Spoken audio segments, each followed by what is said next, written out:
We will start with Dan Savage, OrlandoMagic.com. Hey, Cliff, how's Wendell doing and how's his progress coming along?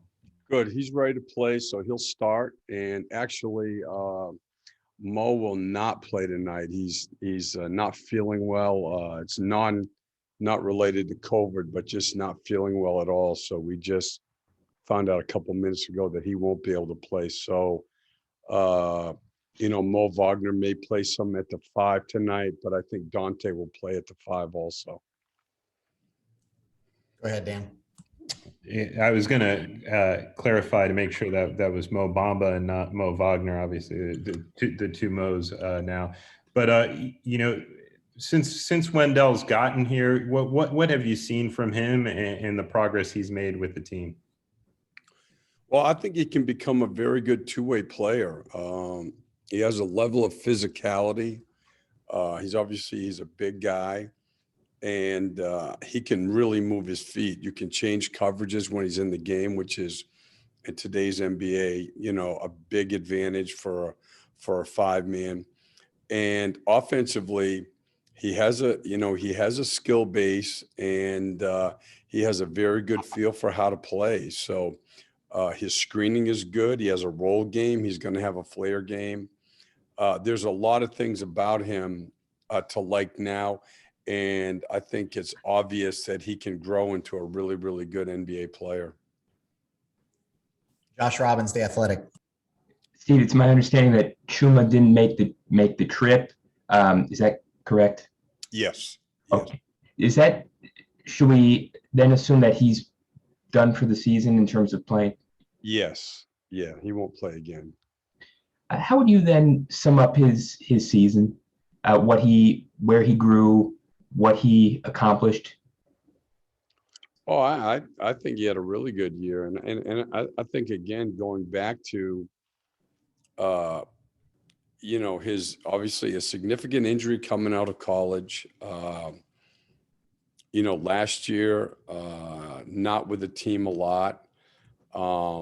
He came back. He had a good training camp. He had a good start to the year. He took the injury, which cost him a good chunk of the season.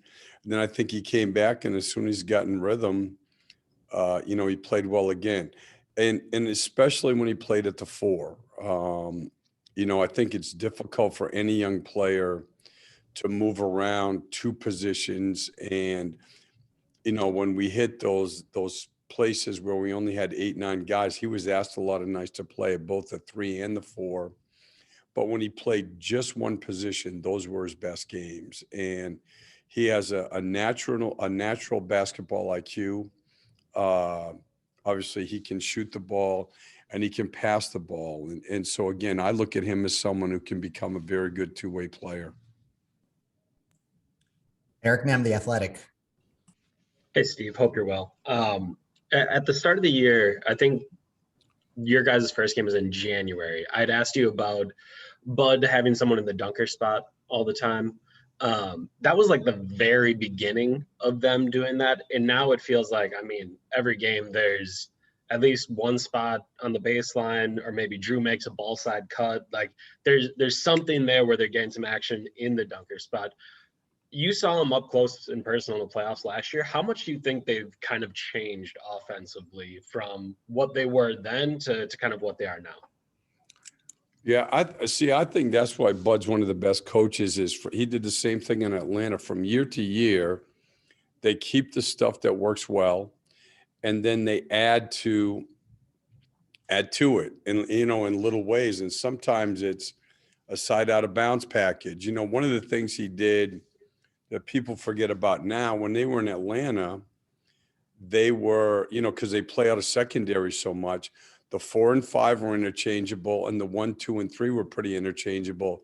And now they've been the first team that's really come into the league where they run a lot of their stuff where all 5 guys are interchangeable.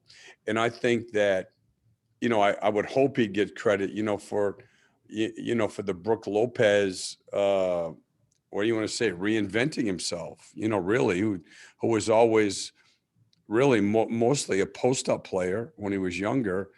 and the way they play, his shooting ability helps everybody else, but it's also put him in a place where, again, he has great value to one of the elite teams. And I think he's done the same thing with Drew Holiday, who actually spends a lot of time in that dunker spot that you're talking about. So I just think, and he does the same thing defensively. Now this year they're switching more than they did last year, and they were an elite defensive team last year. But again, I think that's why he's one of the best coaches. He knows his team. He knows what they do well. He stays with it. And then the things that he feels that they can fix or make a little bit better, he makes those changes every offseason. What does that do to your guards defensively? You know, like I've talked to some coaches where they're like, our guard doesn't quite know how to be a rim protector because they're not normally a rim protector. So when they're in their spot, it's a little bit weird because the big man is then out by Brook Lopez, like you kind of mentioned.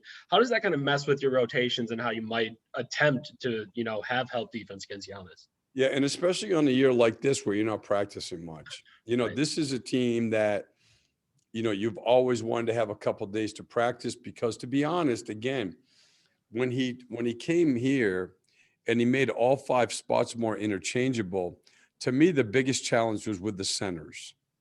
You know, and we had Vucevic, who's super smart and picks things up, I would dare to say, much more quickly than almost any other center that I've ever been around.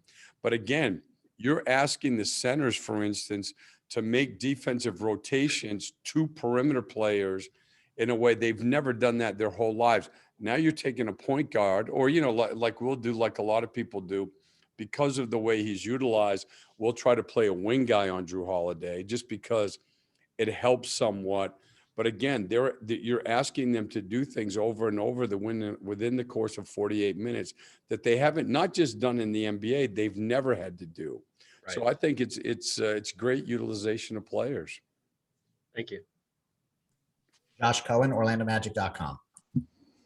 Hey, Coach. I know Markelle and J.I. haven't obviously been able to play for the majority of the season, at least in Fultz's case and Isaac all year. But how engaged have they been from the sidelines all year as far as, you know, watching and also studying the game and making sure they're going to be ready when they get back to action? Oh, they've been great. I'll be honest with you. I think all those guys have been great. You know, MCW, James Ennis, Otto Porter's been great. Those guys are in there every day. There's a lot of interaction with the guys that are still active and able to play. And, you know, we have good guys. And, you know, when you make a significant change like this, I think that having character in the locker room is critical. So people remain, you know, upbeat and positive with each other. And I think all of those guys have done a really good job with that.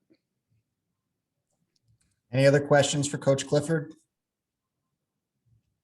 Okay, thanks, everybody.